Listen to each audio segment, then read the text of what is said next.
وبركاته. بسم الله والحمد لله وصلى الله على نور الأنوار وسر الأسرار وترياق الأغيار ومفتاح باب اليسار سيدنا ومولانا محمد المختار وآله الأطهار وأصحابه الأخيار عدد نعم الله وإفضاله لا حول ولا قوة إلا بالله. أما بعد. Yang saya muliakan dan dimuliakan oleh Allah Subhanahu wa taala, para sesepuh tokoh masyarakat yang tidak bisa saya sebutkan satu persatu dan nama-nama beliau, namun tanpa mengurangi rasa hormat saya atas kemuliaan beliau-beliau, utamanya kepada Bapak Haji Zainal Arifin, Bapak Haji Ahmad, dan juga kepada Bapak Haji Dayat. Mudah-mudahan beliau-beliau dipanjangkan umur oleh Allah Subhanahu wa taala, diberikan kesehatan oleh Allah Subhanahu wa taala, segala penyakitnya disembuhkan oleh Allah Subhanahu wa taala, diluaskan rezekinya oleh Allah Subhanahu wa taala, segala hajat dikabulkan oleh Allah Subhanahu wa taala, sehingga dapat selalu membimbing kita semua. Amin ya rabbal alamin. Dan yang saya muliakan dan dimuliakan oleh Allah Subhanahu wa taala, segenap pengurus Majelis Rasulullah, utamanya kepada Bapak Sukiman dan juga kepada Bapak Haji Lil Ridwan.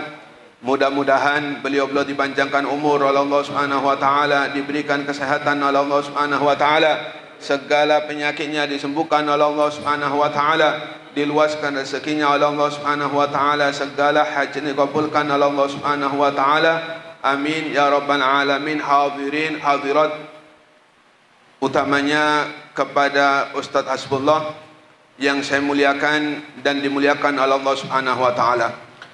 Alhamdulillah, pujian rasa syukur kita kepada Allah Subhanahu wa taala, ungkapan terima kasih kita kepada Allah, yang mana di malam hari ini kembali kita bersama-sama dikumpulkan oleh Allah Subhanahu wa taala di tempat yang sangat dimuliakan oleh Allah Subhanahu wa taala. Bersama-sama kita diberi kemampuan oleh Allah Subhanahu wa taala untuk bisa berzikir kepadanya. Kita memohon kepada Allah Subhanahu wa taala, kita meminta kepada Allah dengan berkat kemuliaan Nabi Muhammad sallallahu alaihi wasallam dan dengan berkat kemuliaan para habaib, utamanya kemuliaan Al-Habib Abdullah Al-Haddad, dan dengan berkat kemuliaan Al-Habib Hashim bin Musayyab bin Yahya Tunggang Parangan, dan dengan berkat kemuliaan Syekh Muhammad Arsab bin Abdullah Al-Banjari, dan dengan berkat bacaan Ratibul Haddad kita di malam hari ini, dan dengan berkat kemuliaan hadirin, mudah-mudahan Allah Subhanahu wa taala pertemukan kita dengan Nabi Muhammad sallallahu alaihi wasallam sebelum ruh kita diambil oleh Allah Subhanahu wa taala. Mudah-mudahan Allah Subhanahu wa taala pertemukan kita dengan Nabi Muhammad sallallahu alaihi wasallam sebelum ruh kita diambil oleh Allah Subhanahu wa taala. Mudah-mudahan Allah Subhanahu wa taala pertemukan kita dengan Nabi Muhammad sallallahu alaihi wasallam sebelum ruh kita diambil oleh Allah Subhanahu wa taala. Amin ya rabbal alamin.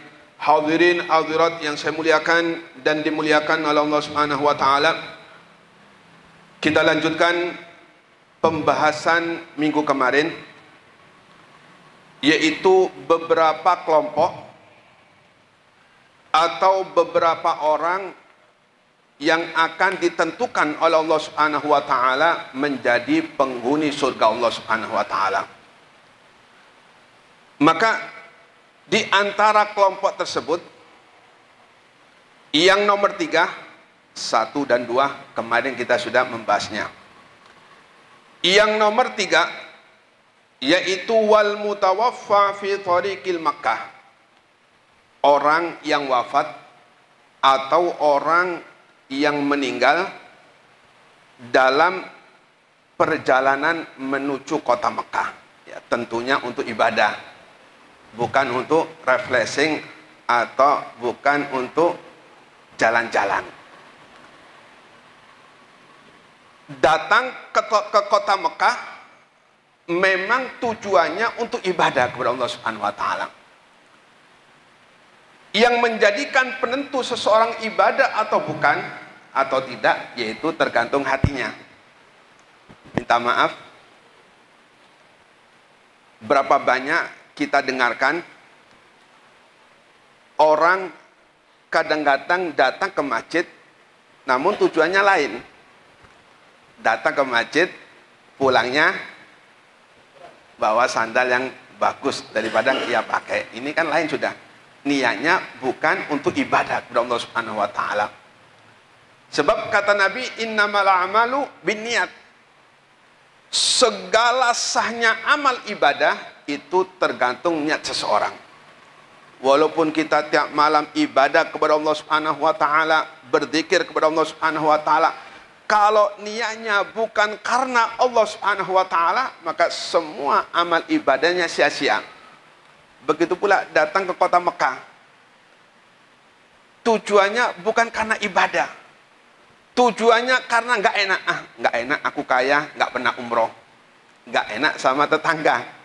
Akhirnya umroh ke kota Mekah, niatnya cuma nggak enak. Maka yang ia dapatkan juga nggak enak. Uang habis, dapat capek juga. Nah, maka di antara kelompok atau golongan yang akan ditentukan oleh Allah Subhanahu wa taala menjadi penghuni surga Allah Subhanahu wa taala, yaitu wafat di kota Mekah atau dalam perjalanan ke kota Mekah guna untuk ibadah kepada Allah Subhanahu wa taala, seperti Kiai Haji Maimun Zubair.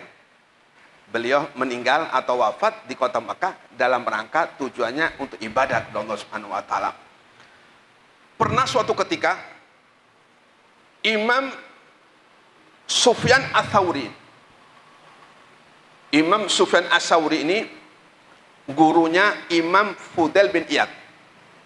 Fudail bin Iyad punya guru yang namanya Sufyan Ats-Tsauri. Yang mana Fudail bin Iyad ini pernah mengatakan satu perkataan yang luar biasa.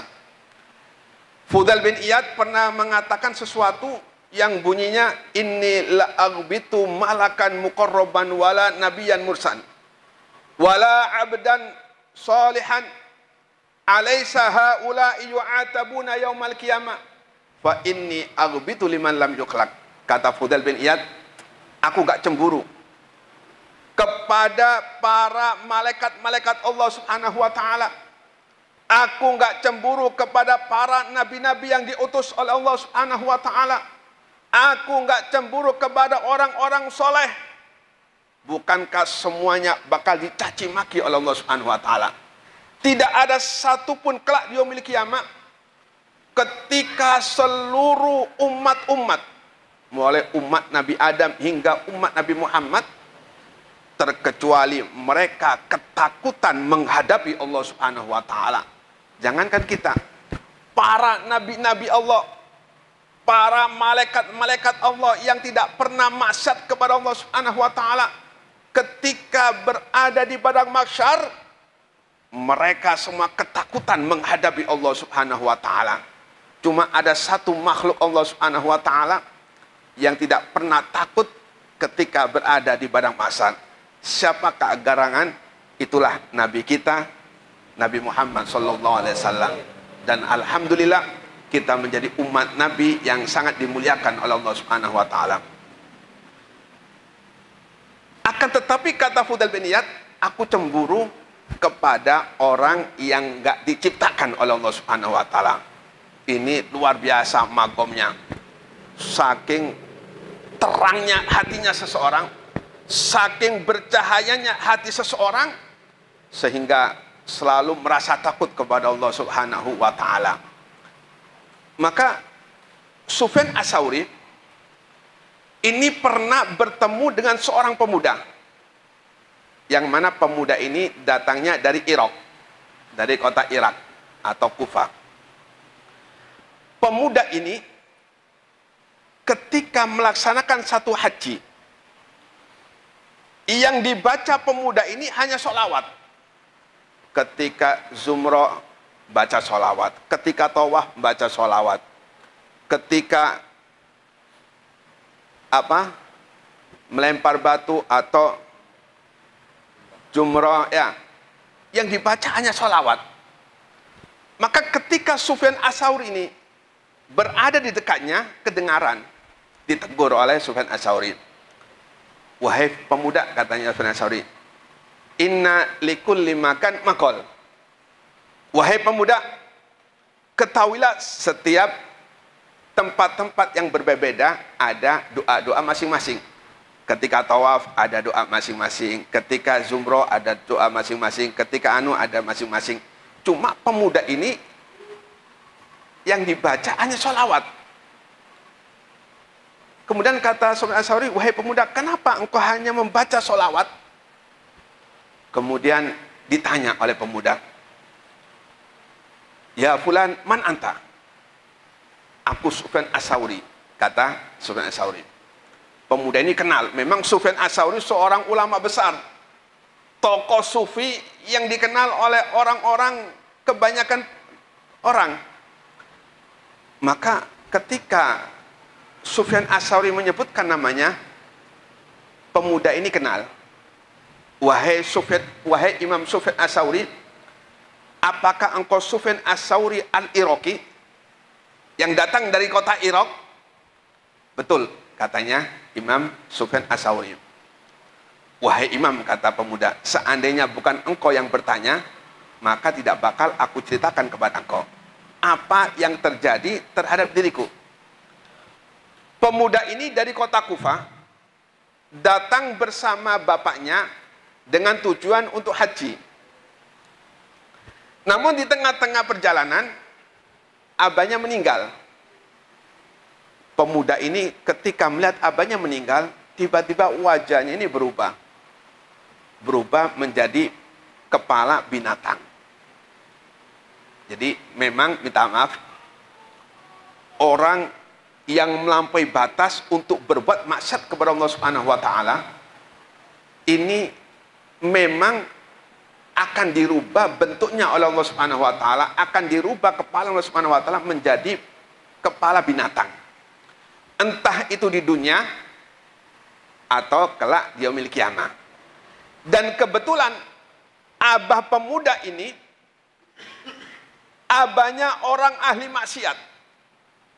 Ketika meninggal menuju perjalanan kota Mekah untuk ibadah, maka berubahlah kepala abah pemuda tersebut. Bingung, ditutupilah oleh pemuda ini karena malu dilihat oleh rombongannya.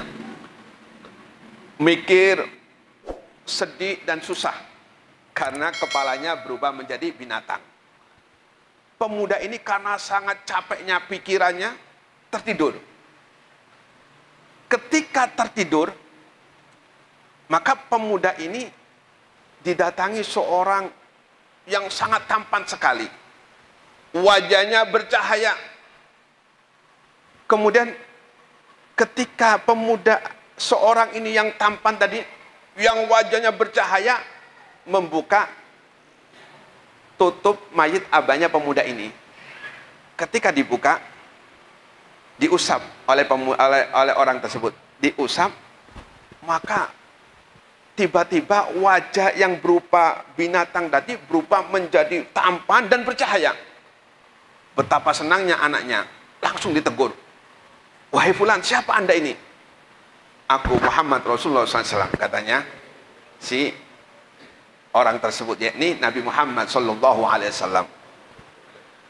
Katanya, wahai Nabi Muhammad, kenapa engkau peduli banget terhadap abahku? Kenapa engkau memberi syafaat kepadaku, kepada bapakku, ketika bapakku dalam wafatnya kepalanya berubah menjadi binatang? Maka kata Rasulullah, ketahuilah wahai pemuda, abahmu ini memang melampaui batas, berbuat maksiat kepada Allah Subhanahu wa taala. Namun abahmu ini tidak pernah lupa setiap malam sebelum tidur membaca sholawat sebanyak 100 kali, kata Nabi Muhammad SAW. Maka dengan sebab inilah aku diperintahkan oleh Allah Subhanahu wa taala untuk memberi syafaatnya kepada abahmu. Dan kemudian Nabi Muhammad menambahi sabdanya, wahai pemuda, kata Nabi Muhammad, ketika engkau sampai di kota Makkah, perbanyaklah untuk membaca solawat kepadaku, kata Nabi Muhammad SAW. Maka ketika di kota Mekah, ya tadi haji ini nggak baca doa. Ketika tawaf nggak baca doa, ketika ini nggak baca doa, yang dibaca cuma solawat kepada Nabi Muhammad SAW. Maka semua ini diceritakan oleh Sufyan As-Tsauri tentang kejadian yang terjadi kepada seorang pemuda dan abahnya yang meninggal ketika dalam perjalanan ke kota Mekah guna untuk ibadah kepada Allah Subhanahu wa taala. Maka jaminan dari Allah Subhanahu wa taala, siapapun yang meninggal dalam bepergian menuju kota Mekah guna untuk ibadah kepada Allah Subhanahu wa taala, ada jaminan dari Allah Subhanahu wa taala dia pasti akan menjadi penghuni surga Allah Subhanahu wa taala. Cuma niatnya memang betul-betul ibadah kepada Allah Subhanahu wa taala, bukan karena lainnya. Kemudian yang keempat, kelompok yang pasti bakal ditentukan menjadi penghuni surga Allah Subhanahu wa taala, wa sahibu akhlaqil hasanah, yaitu orang yang punya akhlak yang bagus, orang ahli ibadah. Sehebat apapun dia beribadah kepada Allah Subhanahu wa taala, kalau akhlaknya bejat, kalau akhlaknya kurang bagus, sama orang tua nggak bisa memuliakannya, mentang-mentang ahli ibadah, atau mentang-mentang ilmunya banyak sehingga kurang ajar, nggak punya akhlak, maka orang ini segala amal ibadahnya dan seluruh ilmu-ilmu yang diberikan oleh Allah Subhanahu wa taala nggak ada nilai insya Allah Subhanahu wa taala. Adab ini nomor satu. Makanya Nabi Muhammad, innama bu'ithu liutammima makarimal akhlak. Nabi Muhammad diutus oleh Allah Subhanahu wa taala tujuannya hanya untuk menyempurnakan akhlak. Maka siapapun orang tersebut, termasuk digolongkan oleh orang munafik oleh Nabi Muhammad, ketika dia tidak memuliakan orang yang lebih tua darinya. Contoh, minta maaf lah, saya seandainya, mudah-mudahan enggak, saya enggak memuliakan beliau, maka termasuk saya kelompok orang-orang munafik. Walaupun saya ahli ibadah, kesana kemari, nasihatin orang, ahli zikir setiap malam tahajud, cuma kurang ajar sama orang yang lebih tua daripada saya, maka saya akan dikelompokkan oleh Allah Subhanahu wa taala menjadi orang-orang munafik. Dan orang munafik tempatnya nggak ada lagi. Innal munafikina fid-darkil asfali minan nar. Orang munafik tempatnya di keraknya neraka jahanam. Apabila dia tidak mampu atau tidak diberikan kemampuan Allah Subhanahu wa taala untuk memuliakan orang yang lebih tua darinya. Maka kata Nabi, laisa minna man lam yarham shaghirana wa lam yukabbir wa lam yu laisa minna man lam yarham shaghirana wa lam yuwaqqir kabirana. Bukan golonganku, kata Nabi. Kalau bukan kelompok Nabi, kelompok siapa kita?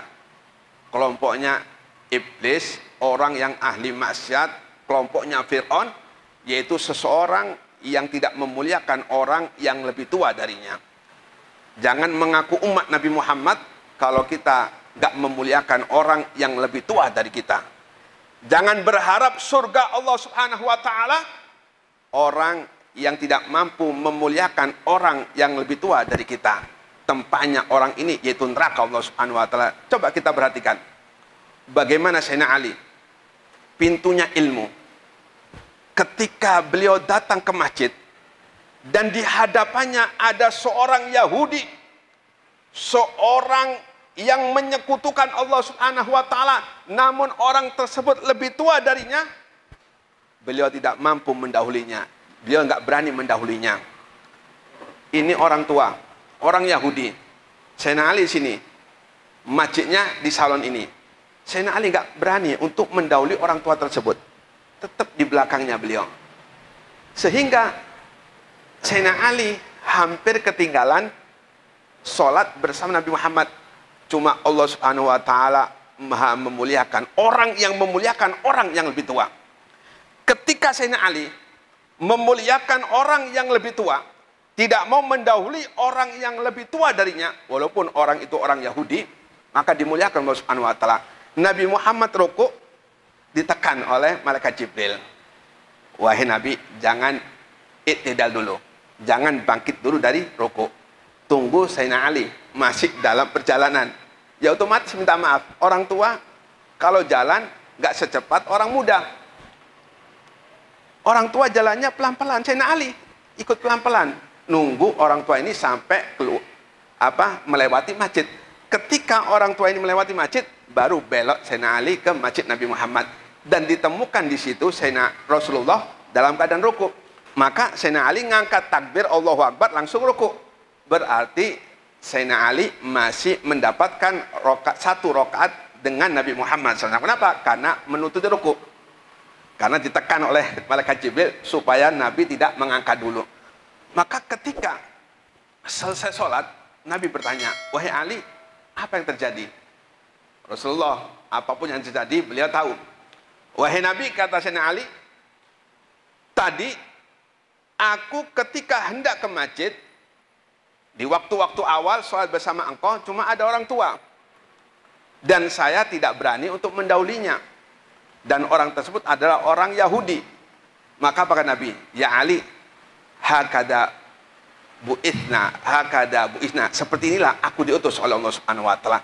Yakni Nabi Muhammad diutus oleh Allah Subhanahu wa taala untuk menyempurnakan akhlak. Siapapun yang tidak punya akhlak, siapapun yang tidak pandai untuk memuliakan orang yang lebih tua darinya, jangan berharap untuk mendapatkan syafaat Nabi Muhammad SAW.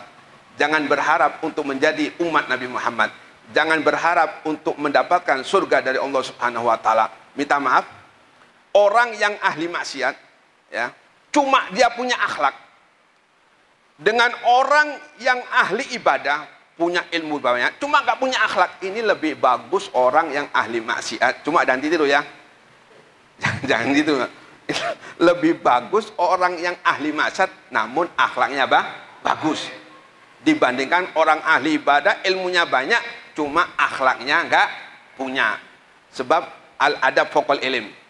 Akhlak ini di atasnya ilmu. Enggak ada satupun yang bisa membandingkan adab. Adab inilah yang menyebabkan seseorang kelak yaumil qiyamah akan mendapatkan syafaat Nabi Muhammad dan dimasukkan surga Allah Subhanahu wa taala. Mudah-mudahan Allah Subhanahu wa taala memberikan kita kekuatan untuk bisa memuliakan orang yang lebih tua dari kita dan menyayangi orang yang lebih muda dari kita. Amin ya rabbal alamin.